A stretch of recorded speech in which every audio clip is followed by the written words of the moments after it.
성부와 성자와 성령의 이름으로 아멘. 말씀은 바로 내 곁에 있고 내 입에 있고 내 마음에 있다. 주님, 성령의 빛으로 저희 눈을 여시어 주님의 길을 보게 하시고 저희 귀를 여시어 생명의 말씀을 듣게 하소서. 아멘. 성부와 성자와 성령의 이름으로 아멘. 멜키체덱의 사제직. 이 멜키체덱은 살렘 임금이며 지극히 높으신 하느님의 사제로서 여러 임금을 무찌르고 돌아오는 아브라함을 만나 그에게 축복하였습니다. 그리고 아브라함은 모든 것의 10분의 1을 그에게 나누어 주었습니다. 먼저 그의 이름은 정의의 임금이라는 뜻입니다.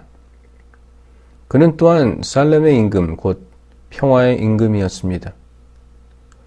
그는 아버지도 없고 어머니도 없으며 족보도 없고 생애의 시작도 끝도 없는 이로서 하느님의 아들을 닮아 언제까지나 사제로 남아 있습니다. 그가 얼마나 위대한지 생각해 보십시오. 선조 아브라함도 가장 좋은 전리품에서 10분의 1을 그에게 바쳤습니다.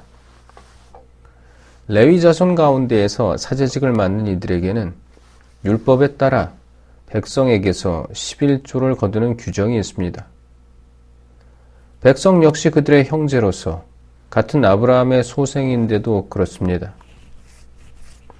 그런데 멜키체덱은 그들의 족보에 들지 않았으면서도 아브라함에게 11조를 받았고 약속을 받은 그에게 축복해 주었습니다. 따질 것도 없이 축복은 아랫사람이 윗사람에게서 받는 법입니다. 그리고 한쪽에서는 언젠가 죽을 인간들이 11조를 받고 다른 쪽에서는 아직도 살아있다고 성경에서 증언하는 이가 그것을 받았습니다. 이를테면 11조를 받는 레위도 아브라함을 통하여 11조를 바친 셈입니다. 멜키체덱이 아브라함을 만났을 때 레위가 자기 조상의 몸속에 있었기 때문입니다. 멜키체덱과 같은 대사제.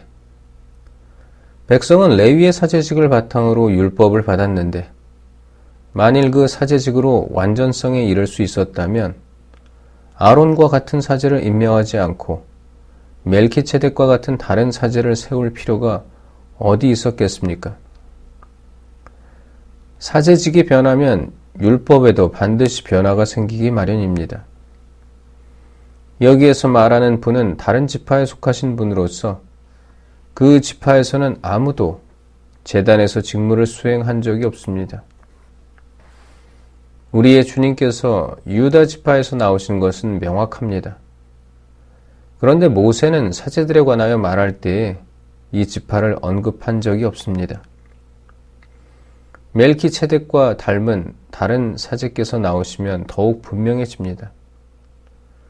그분께서는 육적인 혈통과 관련된 율법 규정이 아니라 불멸하는 생명의 힘에 따라 사제가 되셨습니다. 너는 멜키체덱과 같이 영원한 사제다 하고 성경에서 증언하기 때문입니다. 예전의 규정은 무력하고 무익하기 때문에 폐지되었습니다. 사실 율법은 아무것도 완전하게 하지 못하였습니다. 그러나 더 나은 희망이 주어져 우리는 그것을 통하여 하느님께 다가갑니다. 이 일은 하느님의 맹세 없이 이루어진 것이 아닙니다. 다른 이들은 하느님의 맹세 없이 사제가 되었습니다. 그러나 그분께서는 주님께서 맹세하시고 뉘우치지 않으시리이다. 너는 영원한 사제다 라고 하였듯이 그분께 말씀하신 분의 맹세로 사제가 되셨습니다. 그러한 만큼 예수님께서는 더 나은 계약을 보증해 주시는 분이 되셨습니다. 또한 다른 사제들은 죽음 때문에 직무를 계속할 수가 없어 그 수가 많았습니다. 그러나 그분께서는 영원히 사시기 때문에 영구한 사제직을 지니십니다. 따라서 그분께서는 당신을 통하여 하나님께 나아가는 사람들을 언제나 구원하실 수 있습니다. 그분께서는 늘 살아계시어 그들을 위하여 빌어주십니다.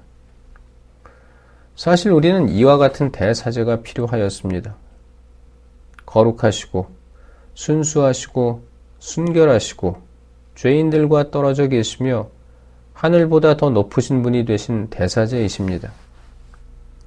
그분께서는 다른 대사제들처럼 날마다 먼저 자기 죄 때문에 제물을 바치고 그 다음으로 백성의 죄 때문에 제물을 바칠 필요가 없으십니다. 당신 자신을 바치실 때에 이 일을 단 한 번에 다 이루신 것입니다.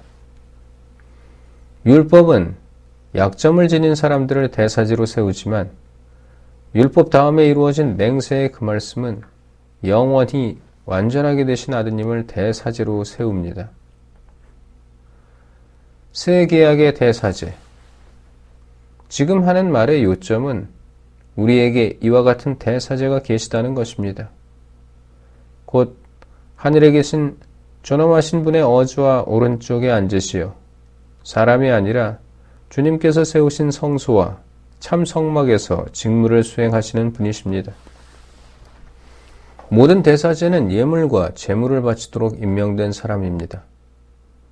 그러므로 대사제도 무엇인가 바칠 것이 있어야 합니다. 만일 그분께서 세상에 계시면 사제가 되지 못하십니다. 율법에 따라 예물을 바치는 사제들이 있기 때문입니다. 모세가 성막을 세우려고 할 때의 지시를 받은 대로 그들은 하늘에 있는 성소의 모상이며 그림자에 지나지 않는 성소에서 봉직합니다.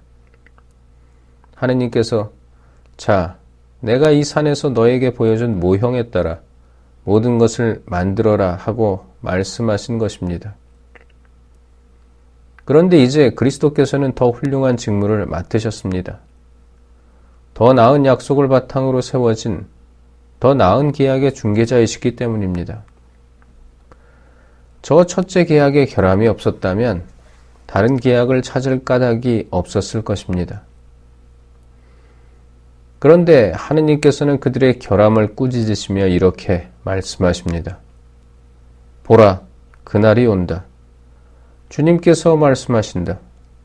그때에 나는 이스라엘 집안과 유다 집안과 새 계약을 맺으리라. 그것은 내가 그 조상들의 손을 잡고 이집트 땅에서 이끌고 나올 때에 그들과 맺었던 계약과는 다르다. 그들이 내 계약을 지키지 않아 나도 그들을 돌보지 않았다. 주님께서 말씀하신다. 그 시대가 지난 뒤에 내가 이스라엘 집안과 맺어줄 계약은 이러하다. 주님께서 말씀하신다. 나는 그들의 생각 속에 내 법을 넣어주고 그들의 마음에 그 법을 새겨주리라. 그리하여 나는 그들의 하느님이 되고 그들은 나의 백성이 되리라. 그때에는 아무도 자기 이웃에게 아무도 제 형제에게 주님을 알아라 하고 가르치지 않으리라.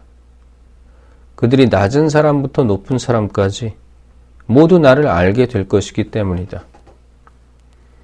나는 그들의 불의를 너그럽게 보아주고 그들의 죄를 더 이상 기억하지 않으리라. 하느님께서는 새 계약이라는 말씀을 하심으로써 첫째 계약을 낡은 것으로 만드셨습니다. 낡고 오래된 것은 곧 사라집니다. 성부와 성자와 성령의 이름으로 아멘. 말씀은 내 발의 등불이요 나의 길에 빛이옵니다. 주님, 저희가 성경을 생명의 말씀으로 믿고 기도하며 살고 선포하게 하시어 언제나 성령 안에서 평화와 기쁨을 누리게 하소서. 아멘. 성부와 성자와 성령의 이름으로 아멘.